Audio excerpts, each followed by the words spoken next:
Goeiemôre, baie welkom by vanoggend se erediens. Vandag se spesiale deurkollekte gaan vir ons gemeente se rampfonds. Indien jy 'n bydrae wil maak, kan jy dit per EFT of SnapScan oorbetaal. Merk asseblief jy bydrae rampfonds.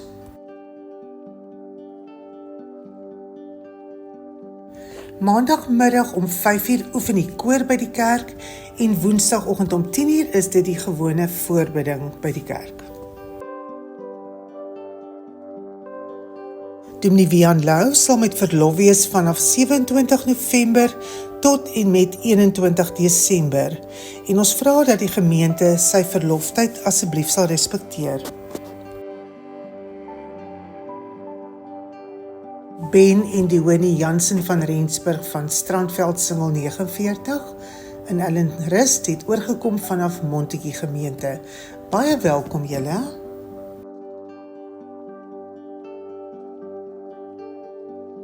Ons is so dankbaar teenoor die Here wat die Griefshare program oor ons pad gebring het en wat lewens veranderd is vir mense met seer. Hou gerus die gemeentenuus dop wanneer hierdie program in 2026 weer gaan afskop. Maar intussen kyk ons na hierdie video van een van ons gemeentelede en ons luister wat dit vir haar beteken het.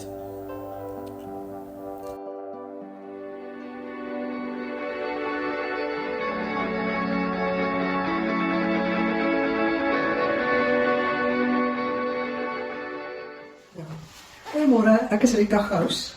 Ek het die voorreg gehad om verlede jaar die Griefshare program te deurloop. Dit was 'n 13 weke kursus, wil ek eintlik noem.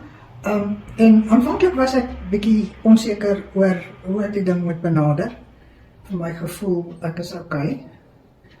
En die verrassing was groot toe ek agterkom aan die hand van die program en ons fasiliteerders en net die groep saam met wie ons gewerk het, dat daar tog dinge was, roofies wat, as 'n mens daaraan kalm, kom jy agter, daar is nog nie genesing nie.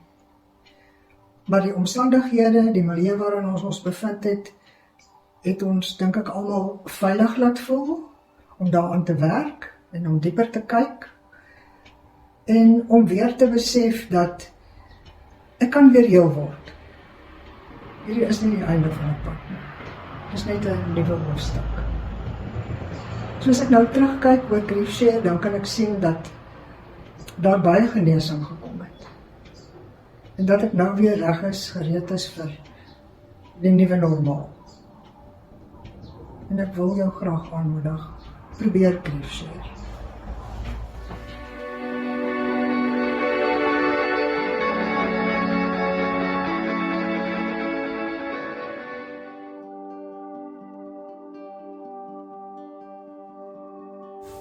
En dit is dan die einde van ons gemeentenuus. Mag jy 'n wonderlike en 'n geseënde week hê.